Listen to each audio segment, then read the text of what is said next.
Welcome to a special edition of the weekly daily fantasy football podcast on the IB Sports Podcast Network.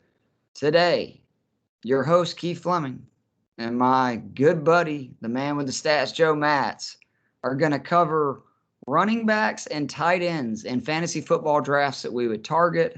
For those that do not listen to our weekly daily podcast, we really focus on daily fantasy once the season starts. Each week we give you a high tier or expensive option that we like, a medium tier or medium price option that we like, and then a low tier option that we like. So it would take me and Joe, with the way we are, 5 hours if we went through all the running backs, receivers, etc. So we're going to do something similar where we're taking a guy near the top of the draft at a position that we like, kind of in the middle, and then a sleeper. Then we're also giving you a guy that we would stay away from. Joe, how you doing, buddy? Uh, it's a Friday. I can't complain. It And is. football, hey, we have it back. Happened It's last night. it's so awesome. Like it's football is one of those deals every year. I forget how much I love it and how much I miss it until you see a meaningless preseason game, and I watched the entire first quarter, which just shows we're jonesing. At this point, we're just flat out jonesing. We need a hit of that Yes. football. But let's get right into this. Let's do running backs first because I think that's what everybody wants to talk about. And again, you're going to hear this over and over again, but I just want to stress it at the beginning. If we don't pick a guy, or even the guy that we're, saying to stay away from in drafts, it normally has to do with value. We're not saying the guy's bad. Yes. And having said that, running back, I mean, I think you could make an argument that there's 15 guys that could end up being a top 5 fantasy running back this year. Uh, I might say it's even more than that because See, I love it. Right? I mean, you never know. The top 5 the top 8. Hell, I mean, I don't want to leave out Aaron Jones. The top 9 are extremely strong. You got McCaffrey, Cook, Henry, Kamara, Barkley, Chubb, Elliott, Taylor, Jones. There's a couple in there with injuries you're worried about, a couple maybe the offensive situation, but the guy I'm going with is Nick Chubb. He is currently the 6th running back being taken and the 6th overall player, which shows you in standard leagues, these are non-PPR, you need to take running backs. I mean, especially if you have a top if it's 8 standard, pick. yeah. Yeah, if a top 8 pick and you're not taking one of those top 8 running backs or top 11, whichever, I mean, you can go down to Najee Harris. I don't care, whatever back you want, but you need to take a back. But the reason I like Nick Chubb is just the consistency. Last year, we know he missed, I think it was 4.5 games. He had 190 carries for 1,000 yards, 12 touchdowns. He also caught 16 passes for 150 yards, something that has been kind of his weakness is he doesn't catch a lot of balls. That's why Kareem Hunt's on the field a little bit more as he's a better pass catcher. But again, that's in 11.5 games. In 2019, he had that monster season where he had 298 carries for 1,494 yards and 8 touchdowns. And he had just under 1,000 yards and 8 scores in his rookie campaign in 2018. So he's just extremely steady. And again, you're getting him 6. Right behind him, Elliott, injury concerns. Taylor, you've got quarterback concerns. You got offensive line concerns. Aaron Jones, who knows what the Packers are going to do. Eckler is coming off an injury. You got a rookie. So, I mean, Barkley right in front of him. Again, you got somebody coming off of an injury. And then you got Chubb, who's just extremely consistent. It's kind of a fluke injury last year. In the last 8 games after he returned from injury, he averaged 17 points per game in fantasy. He scored 8 touchdowns. So he scored in 7 of those 8 games, scored at least 11.4 points in every single one of those games. And he has the 6th easiest schedule against the run. Again, granted, that's before the season starts, and I know that could end up meaning nothing, but that's saying that the teams from last year with weak run defenses, he's playing a lot of them because if you're, 6, that means there's a lot of weak defenses on your schedule. Sure. And then I just think that Browns overall are going to be better on offense. Baker was really good down the stretch last year. They had that great playoff run where they kind of figured it out. That was all without OBJ. Maybe OBJ finally becomes the weapon that they think he is.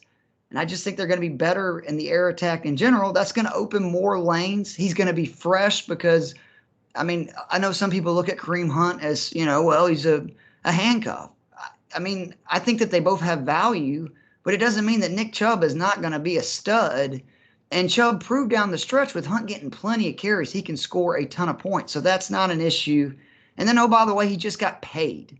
And again, being a Georgia fan, Nick Chubb is somebody, I know you have to worry sometimes the guy gets paid and then, okay, well, where's the effort going to be?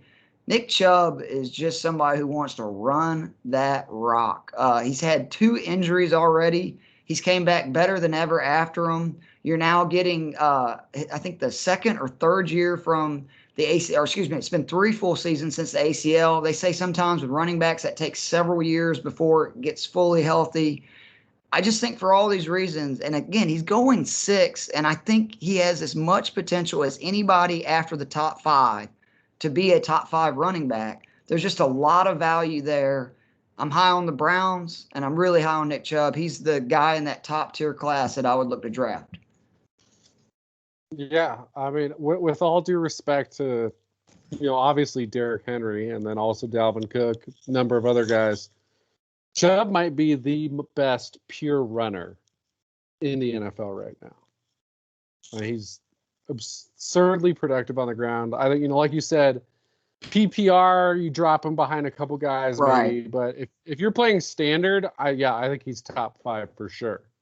Like, he's awesome. And I will say that as far as his schedule goes, year to year run defense is it carries over a lot more than pass defense. So if you see a guy's got a weak pass defense schedule, you take that with a bigger grain of salt than you would this. I guess that could be really fluky, right? Because it could be the quarterbacks you face. I mean, there's so many things that could come into how your pass defense ends up being, to where and then you got to run the ball. And then also just run defenders are generally more consistent year to year, where, if you're a corner and you make one wrong move, it's an 80-yard touchdown. Exactly. Especially today. If you go the wrong way as a defensive tackle, there's 10 guys behind you. Right. So that is why that's always the thing to look at. And, we're not going to do defenses over the course of this, but that is something to look at, is look for teams that were good against the run last year, because that's the thing that's going to carry over. But yeah, so I like Nick Chubb. My guy that I'm going with, though, is J.K. Dobbins from the Baltimore Ravens. So we're staying in the AFC North. Right now, he is only going, I believe, let me double check, I think 20th among running backs on ESPN. So he's 14th if you take the average of all the sites, but I mean 27th overall too for a guy that, I'm with you, right, especially what he showed down the stretch. So he's going, whether it's a 10 or 12 team league, he's going in round 3 right now.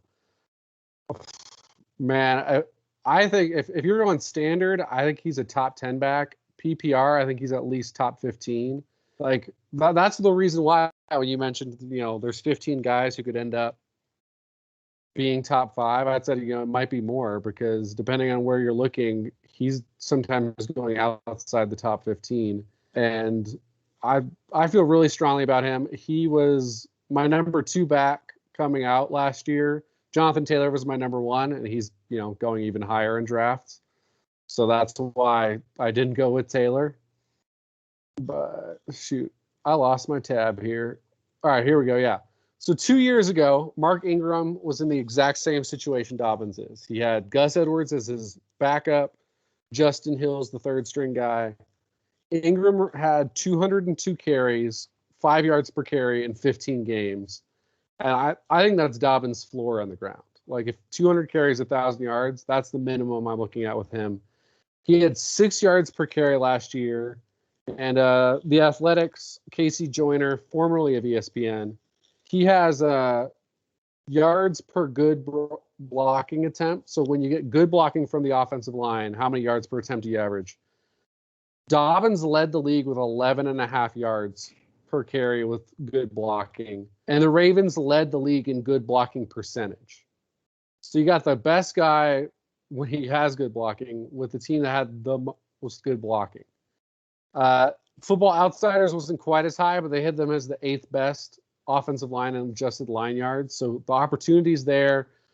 I mean, you can't key on him the way you would in most offenses because, again, Lamar Jackson was your top tier QB last week because he runs for 1,000 yards every year. Yep. So this offense is just so difficult to cover on the ground. And even beyond that, he's not a zero in the passing game. I think he's worth more in standard leagues just because, I don't think he's going to see a crazy amount of targets. But he had more receptions and targets than any other 2 Ravens backs combined last season. So he is their number 1 overall back in every facet of the game. He hit double-digit points the Ravens' final 6 regular season games. He averaged 17 points per game in that time span. Over the course of the season, that would have ranked 9th among running backs. And I think that's generally what you should be expecting. So it's 7 touchdowns in those last 6 games, too. I mean, he really came on down the stretch. And the other thing, too, is great is the most aggressive coach on 4th downs, especially 4th and short, is John Harbaugh. So the opportunities are going to be there. The line's there. The quarterback that takes pressure off of him he there. averaged 6 yards a carry last year. I didn't realize it was that 6 high. yards a carry. Holy crap. And again, is he going to average 6 yards a carry this year? Probably not. But it's worth remembering 2 years ago when Mark Ingram was the number 1 back, over 5 yards a carry. Gus Edwards is the number 2 back each of the last 2 years, over 5 yards a carry. This offense is extremely productive on the ground, and he has the ability to take it to a level that we haven't really seen before. And what did we talk about last week? More down the field weapons than ever before, which again is a situation. If Lamar does a little better throwing the ball, it's just going to open up more for, big plays, particularly if they play action well. Oh my God, J.K. Dobbins, if Lamar can have success with play action and throwing down the field, again, he didn't have any more than 15 carries those 6 games that you talked about. No more than 15, and he had 70 yards or more in 4 of them, 50 yards or more in all of them. And again, he had 7 touchdowns in the last 6 games. I didn't realize that 6 yards a carry number. I mean, I told you how much I love Lamar. I think the Ravens are going to be really good this year on offense. I completely co-sign on J.K. Dobbins. Number 24 back last year on ESPN and PPR on 152 touches. That's unbelievable.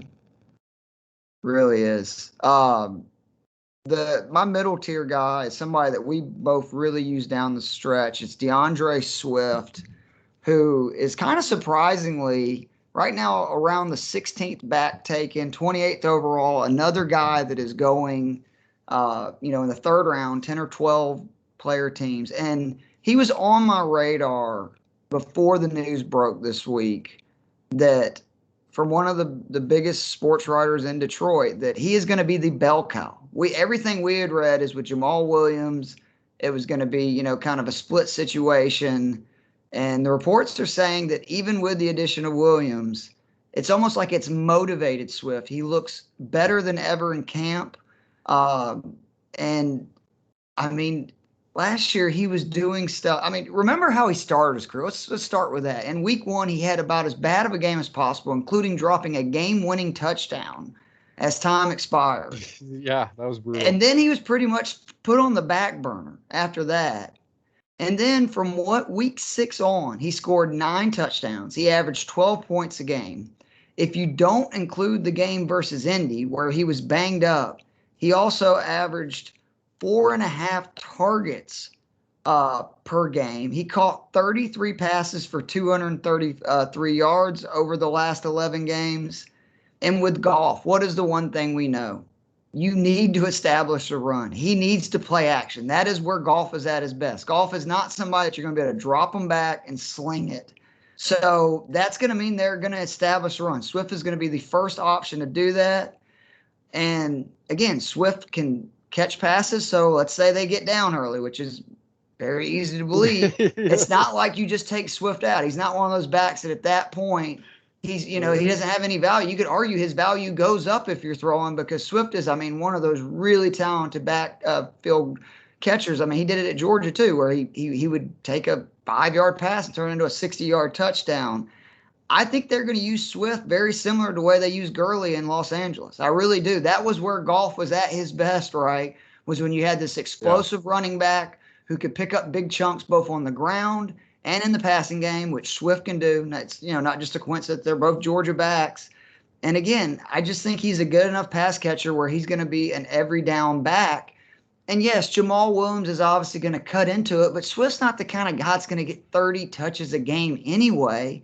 I take bell cow. I mean, if you're telling me Swift's going to get 20 touches a game, he is going to be definitely a top 15 back, a great chance to be a top 10. And again, you're getting him in the 3rd round. There's a lot of value at that. Yeah, I mean, like you said, he's going to be the focal point of that offense. So, and, I don't think it's a surprise. Like, we're targeting guys who 2nd and 3rd year guys, even at running back, wide receiver, tight end. Those are the guys who tend to bust out, have huge seasons, and win you your league. So I think that's a great call. My middle tier guy is not a guy who I think has the potential to be a top 5 or probably even top 10 running back, but I do think he's being undervalued right now. That's Mike Davis of the Atlanta Falcons.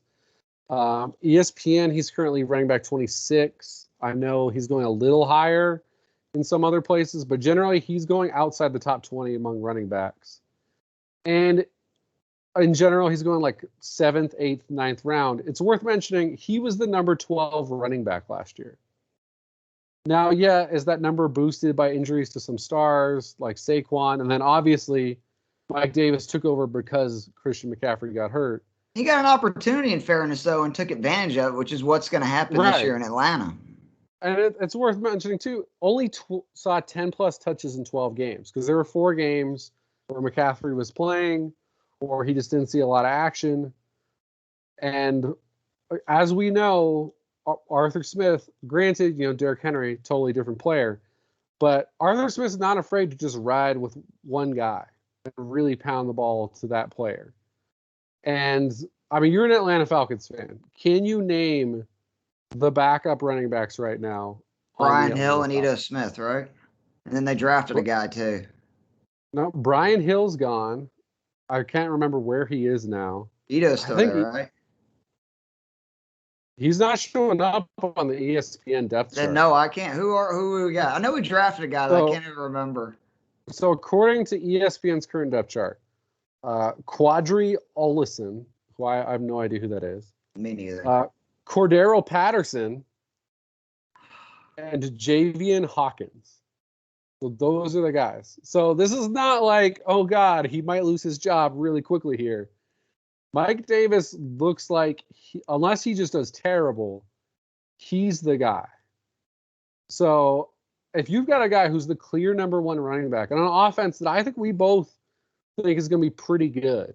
Well, they're going to be down enough to where, worst case, they're going to be throwing it. I mean, you're going to get points out of it. And Matt Ryan's not great in the red zone. They're going to run it in the red zone. I can promise you that. I actually think the fact that you guys are going to throw it a lot is to his advantage. Because I agree. He's only a serviceable runner. He had 3.9 yards per carry last season. If he averages more than like 4.1, 4.2, I'd be surprised. He's an okay runner, but he's extremely reliable in the passing game. He's caught over 80% of the passes thrown his way over the course of his career, including 59 receptions on 70 targets last year. So this is a guy who will gobble up receptions. If you're playing standard, ignore this. Mike Davis, don't expect more than flex from him. But if you're in a PPR league, you need to be taking a strong look at Mike Davis because I think he's going to be a top 20 back in PPR. I actually think even in non-PPR, and you look at, don't forget that Todd Gurley's if the touchdowns are there, that's true. And first 9 games, he was scoring touchdowns. He had 7 games that he scored double figures, including 11.7, 14.2, 18.3, 21, 20.2, 10.6, 11.5. Todd Gurley's done. He still hasn't signed with anybody. I mean, he was done last year, and you still got that production because of the offense, the weapons around him, etc. And it's going to be the same deal. And again, I'm a Falcons fan. I had no idea we let go of both Brian Hill and Ito Smith. I have no idea if any of those other guys are good, but I know that Mike Davis is going to get the first crack at it. Right. So, yeah, if the touchdowns are there, he can be top 20 in any league. And I do want to throw out another quick guy because I kind of had assumed he would move up higher, and that's why I didn't look at him that much for my mid-tier. But Darrell Henderson of the Rams is another guy I really like. You know, Cam Akers is out for the year. And I feel like people are underestimating Henderson. He actually gained, let's see, we'll do my quick math here, 35 more yards on 2 less touches than Akers last year. Scored twice as many touchdowns and did not fumble. He was productive, and that shouldn't be a surprise. In college, he averaged 8.2 yards per carry, and that was on over 400 runs. Doesn't Stafford throw to running backs a lot too? I mean, obviously we know he was willing to look Swift's way, and the key moment. Theo Riddick used to be fantasy relevant just because of pass catching. So, and yeah, I think that offense is going to rebound and be better because you're replacing Goff with Stafford. So, Darrell Henderson, that's another guy. I think he's a top 20 running back. He's going outside the top 20, like across the board. And I think he's even steadier than Davis if you're going across the different types of leagues. Like I would lean Davis in PPR, but I like Henderson even more in standard than I do Davis. And I think he's a guy who has even higher potential. So I'd say look at both of those guys who are going in the 20s that I think are top 20 backs. So I just want to say, I actually think the rookie running back class is incredible. I wanted to go for my sleeper with Travis Etienne or Javonte Williams, who I think both are in wonderful situations. Like, I really think it does not need to be overlooked that Etienne is with his quarterback, and his best skill is probably pass catching, at least right off the gate. And if the Jags offense is frisky, like he could be, I mean, one of those just very explosive guys. But I mean, he's going right now 56. Javonte Williams is going 63rd overall. They're the 24th and 25th running back. There's a guy a little further down. He's a 36 running back coming off the board, currently going 94th overall, who is my favorite guy, period, to get in fantasy. And if he continues to go this late in drafts, he's going to be on every one of my rosters, and that's Trey Sermon for the San Francisco 49ers. He had a injury-plagued last season at Ohio State, but man, he got to play 2 games at the end of the season in the Big Ten Championship versus Northwestern, National Championship game versus Clemson. He had 524 yards on the ground and 550 total yards offense in those 2 games. So there is big-time talent there. You have Wilson and Mozart both returning from injuries. One looks like they're definitely going to miss the start of the season. The other, it's going to be close whether or not they're ready. That's Mozart for the start of the season. The reports out of the San Francisco camp are saying Sermon is getting a majority of the first-string snaps already. People were talking about this guy as a sleeper before the season, thinking, hey, he's going to have to be the second running back, maybe even the third, and work his way up. He's already there.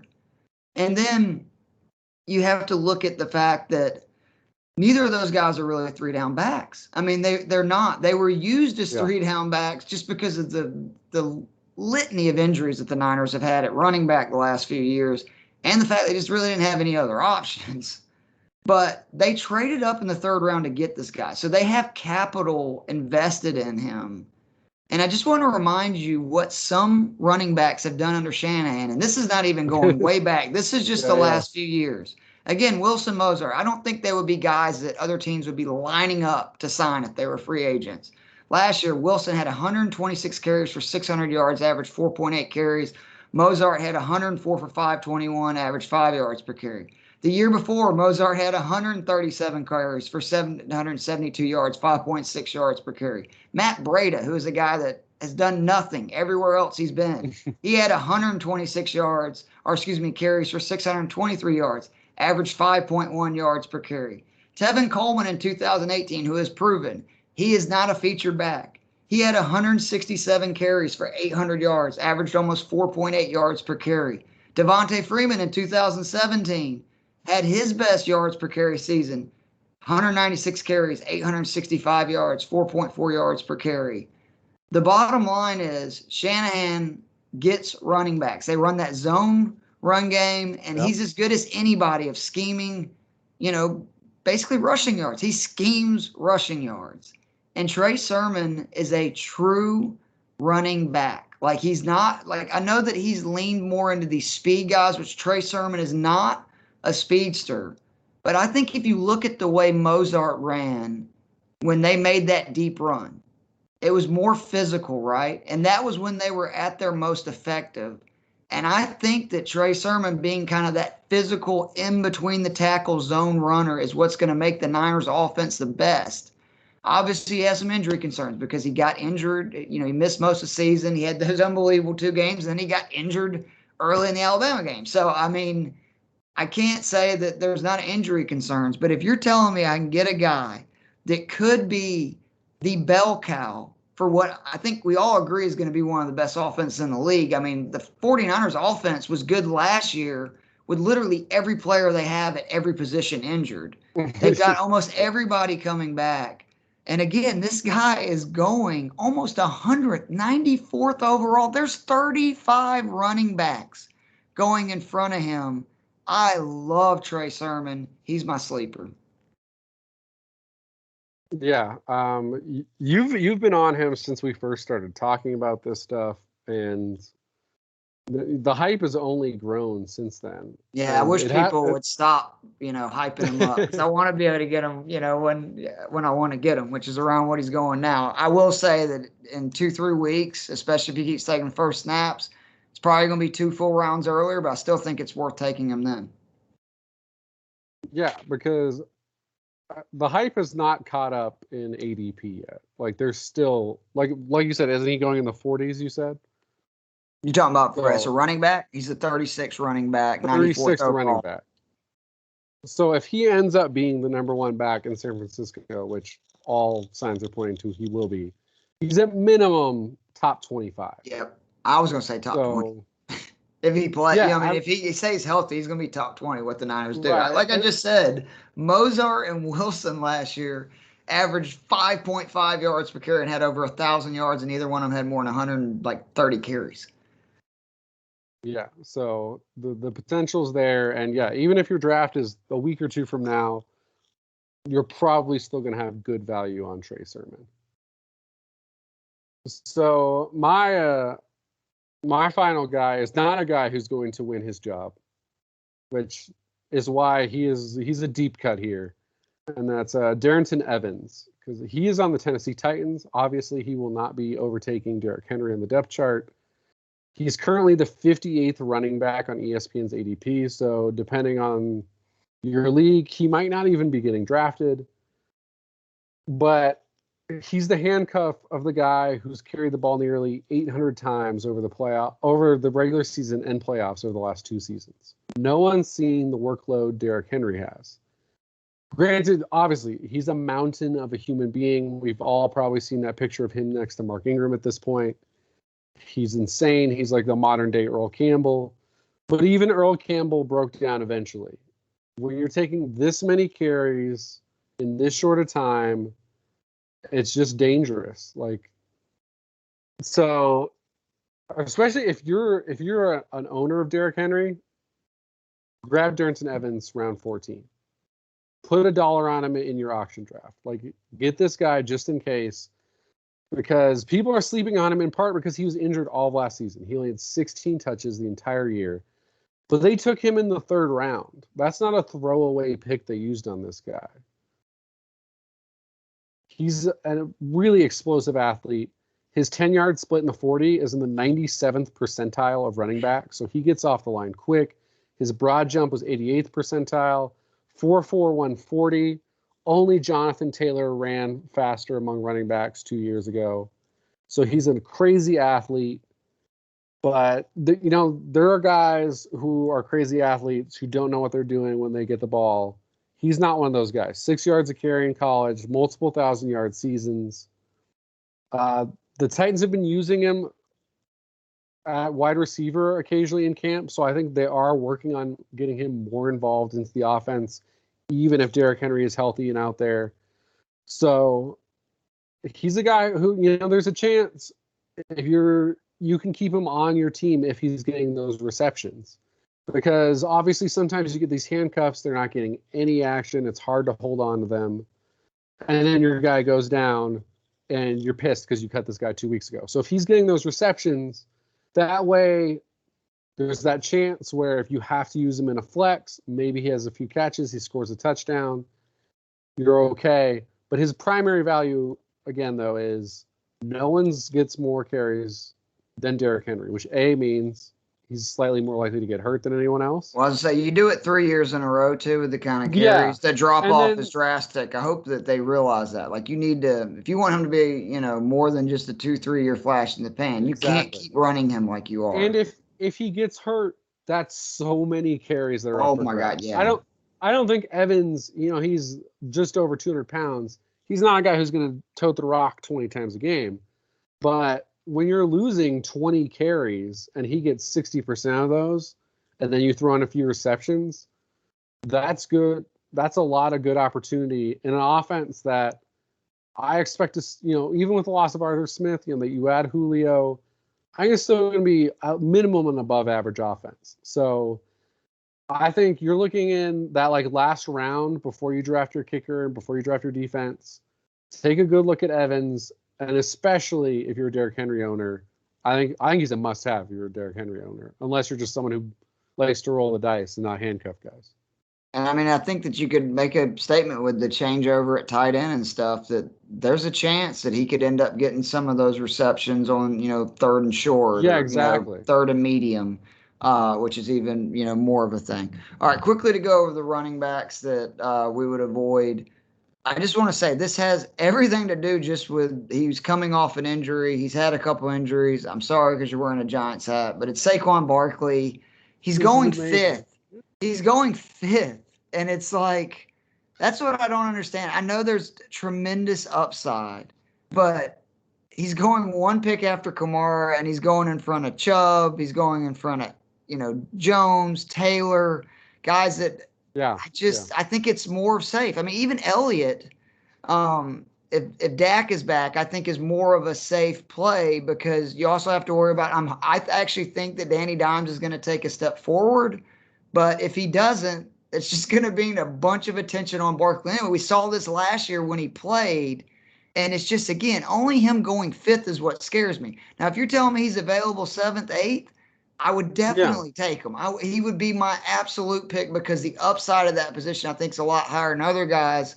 But I just think for the 5th pick overall, I would stay away. Austin Eckler is in the same position at 10th. He's the other guy that, again, I have no problem with Eckler.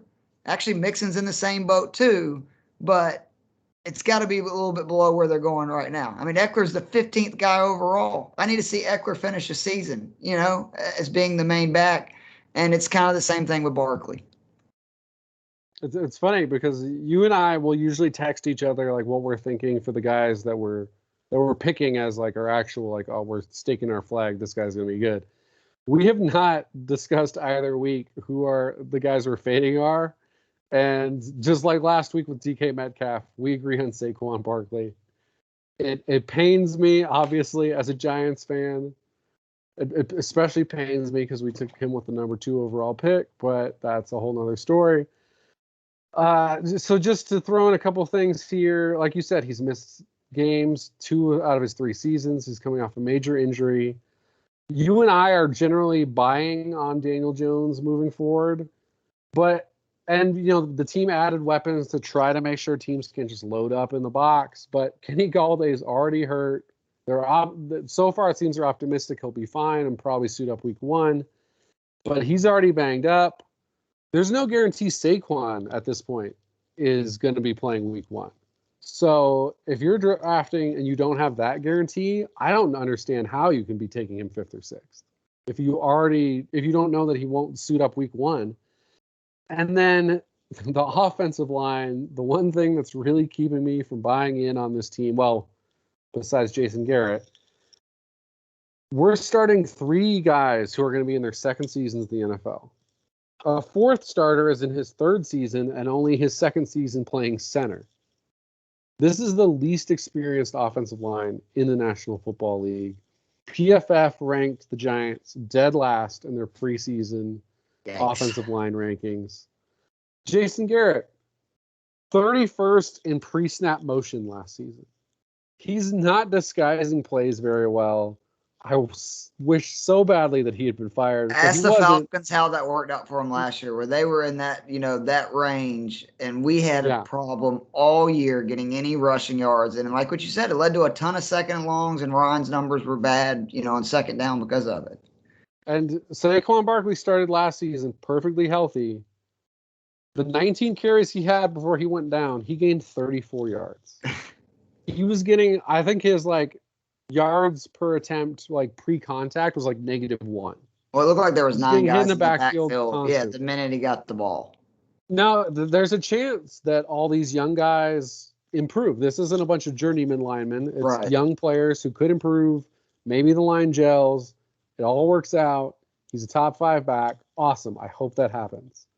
But just man, there are just so many question marks on this Giants offensive line. I hate Jason Garrett. We don't know Saquon's health. There's just no way he should be going 5th or 6th in drafts right now. And we're both, we're not going to do the strategy podcast, I don't believe. But, you have to hit your number 1 pick. That, to me, is the biggest, especially if it's the top half where you're not going to pick again for, 20 picks or whatever. You have to hit your top half, and it's just too dangerous. You have to minimize risk early. Take shots later in the draft once you've got a pretty set team. Don't be the guy being like, oh, I'm all in on Saquon at number 3. It could hit. Maybe it wins you your league, but there's just so many. It's like blackjack, right? Play the percentages. Yes, moving on to tight ends, I'm going to keep this simple for my guy at the top. It's Kyle Pitts. I know what people are going to say, that it's dangerous with rookies, but I don't know any rookie tight ends that have Calvin Johnson's size and speed that can line up all over the field and have a guy like Julio Jones who gets that kind of target share that's gone. And in a vacuum, I think he's going to end up receiving the most of that target share. I'm not saying he's getting all of it. A lot of it's there's some's going to go to Ridley, Gage, but I think he's going to be the main recipient of that. He's going to end up being the second target guy on the team. And I just think there's a good chance he's comparable to potentially Waller or Kittles. Now, there's no way he's going to put up a Kelsey-type season. And if Kittles ends up being truly what he was 2 years ago, he's not going to get to that Kittles. But I do think that there's a potential for a Waller-type season where it's boom or bust most weeks. He either has really big games or is kind of, a non-factor. But I just want to remind people that Arthur Smith last year in Tennessee with Jonnu Smith and Arthur Fisker, not exactly guys that are studs at tight end. Right, solid. 114 targets. Those guys had 80 receptions for over 800 yards. And then Matt Ryan loves to throw to tight ends. Just in the last 3 seasons, I went back and did the last 10 years. And by the way, over 99 targets or more in 4, 5, 6, 7, 8 of the last 10 seasons. 99 targets or more to tight ends in 8 of the last 10 seasons. Now, the early ones were skewed by obviously having Tony Gonzalez, who's one of the greatest tight ends, if not the greatest of all time. But the last 3 years, the best tight end was either Hayden Hurst or Austin Hooper, which, again, not saying those guys are bad, but they are nowhere near the talent that Kyle Pitts is. In the last 3 seasons, 106 targets to tight ends, 121 targets to tight ends, 104. If he throws 100 targets to tight ends, that means at least 60 or 70 are going to Kyle Pitts. If he gets 60 or 70 targets, this dude could do some serious damage. If it gets higher than that, which there's potential with Julio, he could end up being a real breakout guy. Now, there is concern that right now he's going 50th overall, and he's the 4th tight end off the board. I love where he's at right now. The hype's going to build, and if he gets into that 40, 35, 40 range, even somebody like me who's all in him, I don't know if I can take him then. But if he's in this 45 to 50 range, so much upside here.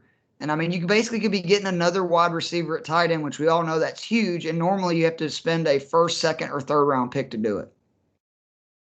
Yeah, I think I think you can't look at him first 4 rounds. That's risking too much. I agree. You get around 5 or 6. I mean, like you said, he's a freak. It's like when you look at Quentin Nelson, 6th overall pick as a guard. Normally, like that's insane. You don't pick a guard 6th overall. He's been an all-pro. I mean, granted, he's hurt this year to start out the season, but all-pro every season of his career.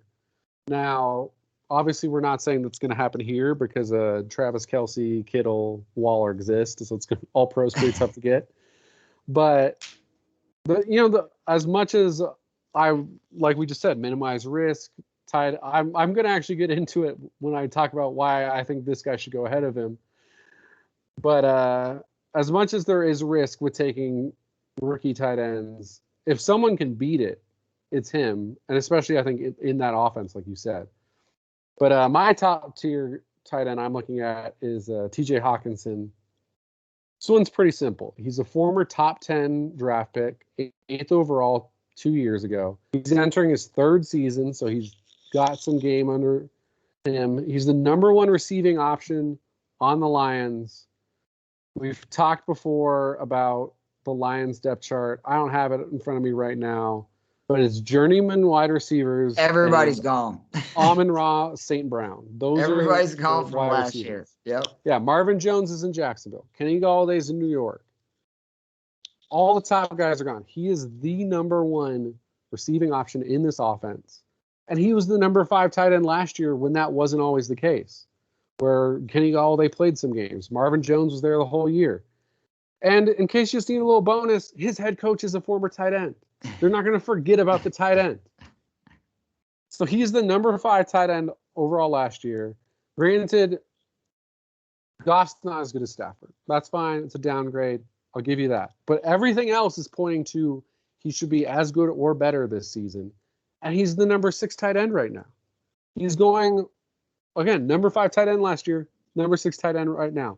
Doesn't make any sense. Mark Andrews is going 15 spots ahead of him, even though Hawkinson outproduced him last year. And like we've already talked about, the Ravens added weapons. Lots of Lions lost them. Ravens added them. No idea why Mark Andrews is going ahead of him. And name recognition. Yeah. And he's on a team that people pay attention to. And then, as much as I also love Pitts, and if you're in a dynasty keeper league, you want to take Pitts over Hawkinson, go for it. I'm not going to stop you. You probably should. Like, if outside of those top 3, if you're in a league where you can keep them going forward, get Pitts.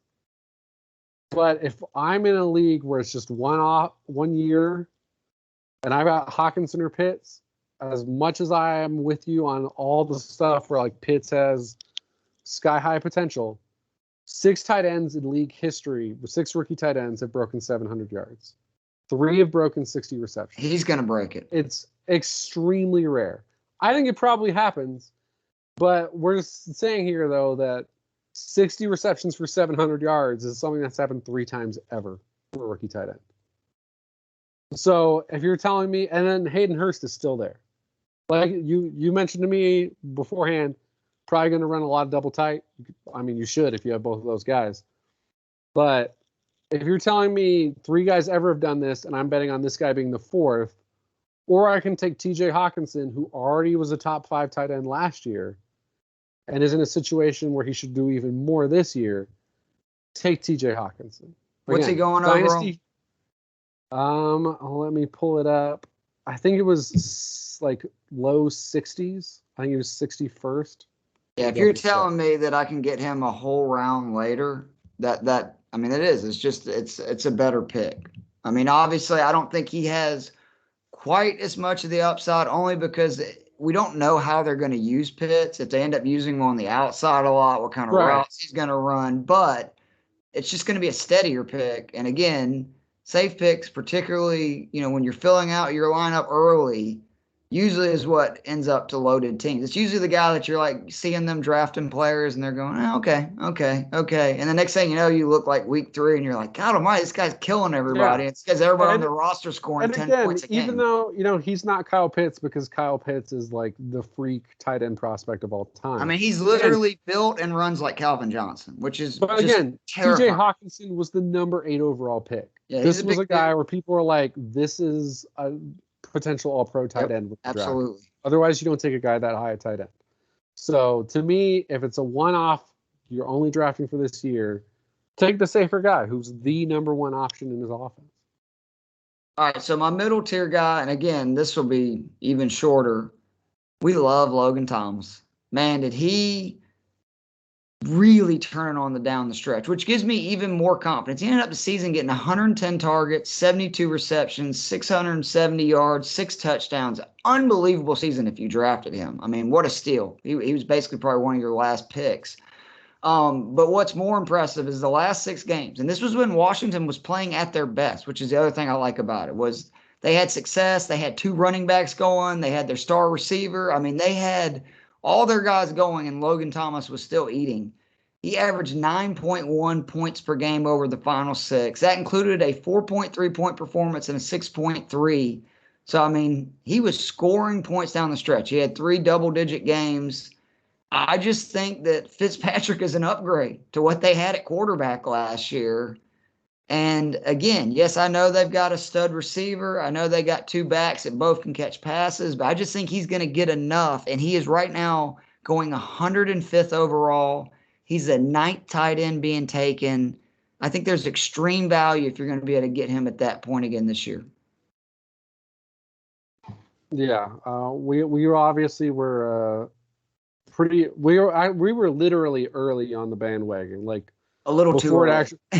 Before it actually paid off to be on it. We were on the Logan Thomas bandwagon, and I mean, I think people, if you look at that team, they've added a couple weapons.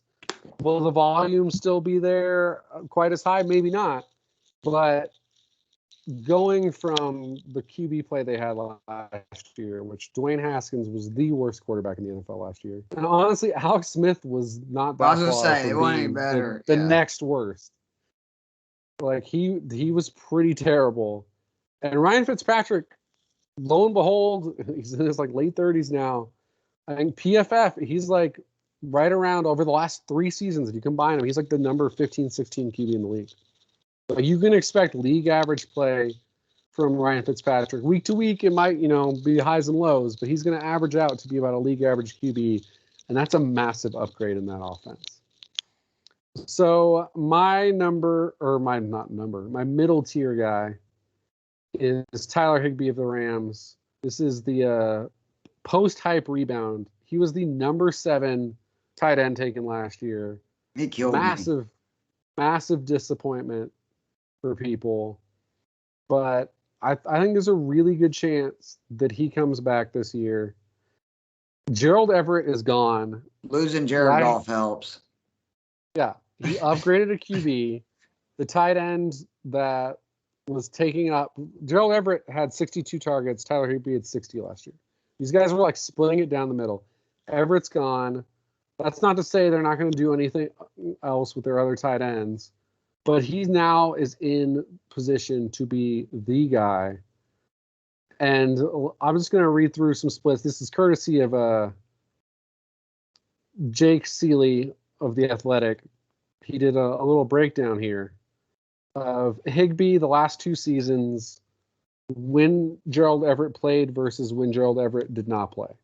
So granted, the when Gerald Everett played is a much larger sample size. It's 24 games versus 5 games. But still, when Everett was on the field, Tyler Higbee, PPR, 7.2 points per game. 5 games when Everett was not there, 23.2 points per game. Goes from 3 receptions to nearly 8 receptions. 0.12 receiving touchdowns per game to an average of 1 per game. So basically, he goes from an unplayable, really, if you have other options, to a potentially elite tight end. Now, I'm not saying like, hey, just bank on this guy being a top 5 tight end, but right now he's tight end number 17, and I think he's a starting tight end. Like, I was originally looking at Jonnu Smith in this spot. I like Jonnu Smith for the Patriots, but Hunter Henry's there. They're going to run a lot of double tight, but I don't know exactly what that looks like. I think this offense is going to be better than it was last year. Upgraded at quarterback.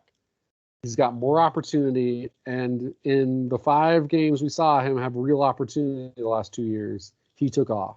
So I think he's a guy you can take really late, and I think you're going to get top 10 value at tight end. All right, so my bottom guy, I want to go with Anthony Firkser. I just talked about all the targets in Tennessee. He's definitely a guy to look at. Smith is gone, though, so, you know, I don't know if they're going to continue to throw to tight ends that much. We don't really know if there's going to be a change in the offensive, scheme, what they're going to do exactly. But he's somebody who I think you can see a big target share, and he's going late. But it's Cole Kmet is the guy that honestly either would like your last pick, or if you just, somebody to pay attention to, because it officially came out today, which is something I think we kind of all knew, that Matt Nagy on the record said, hey, he's going to get an increased role this season. Kmet had 28 receptions, 243 yards, and 2 touchdowns last year, but he was literally not involved at all till about the last 5-6 games. So pretty much all of that was down the stretch.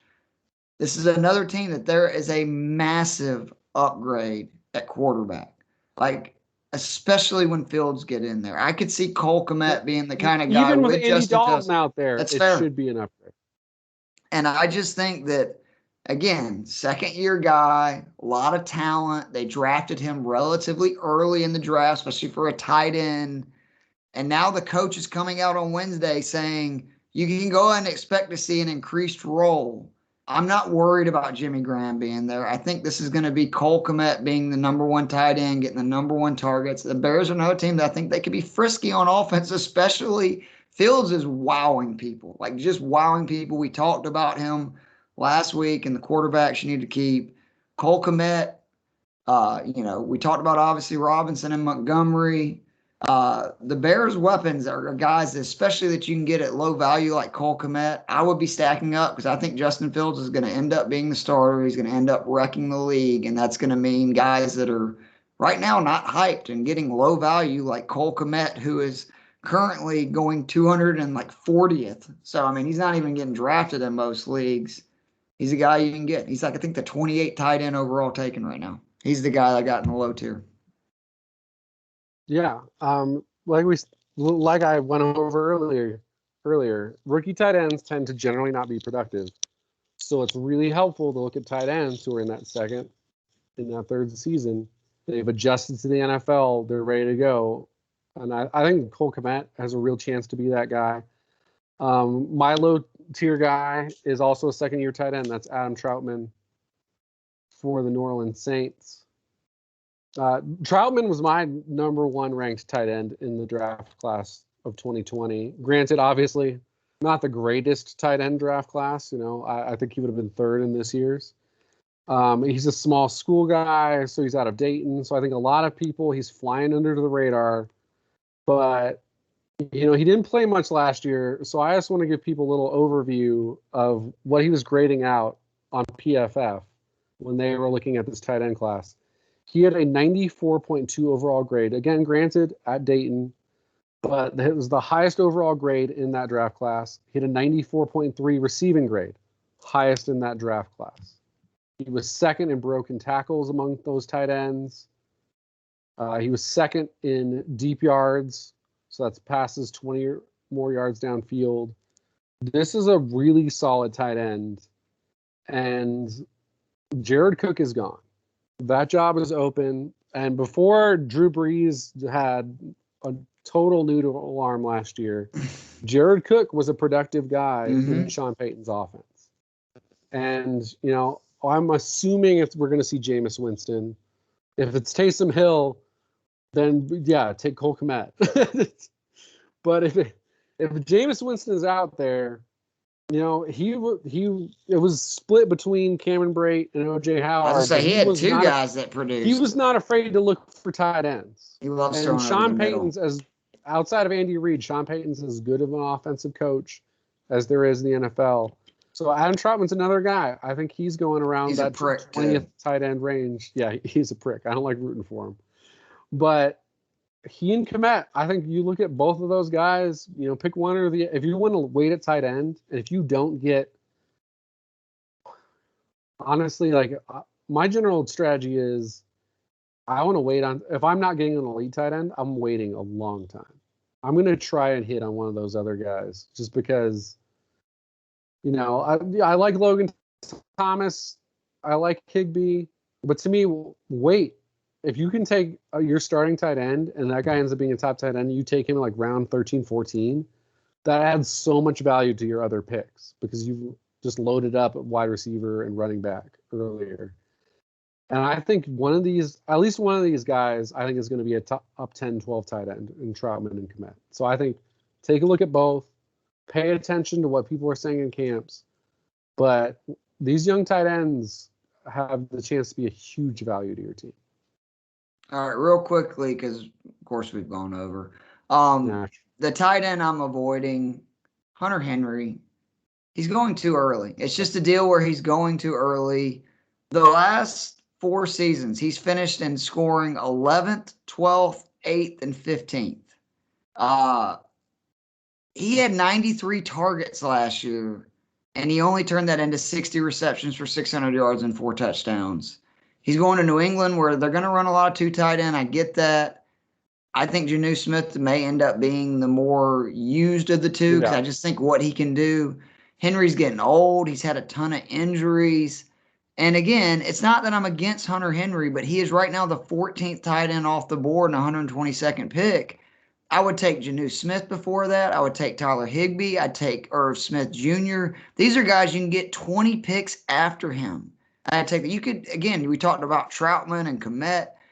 There's no way I'm taking Hunter Henry in the 122nd average position. He's the guy I'm avoiding. Yeah. I think that makes a lot of sense. I'm with you. I like Jonnu more in that offense. I'm generally not a person who takes 2 tight ends. I mean, maybe, in some leagues it makes sense, but generally I'm loading up at running back and wide receiver. So Hunter Henry's basically off my board to me because I'm not taking the number 2 tight end in an offense.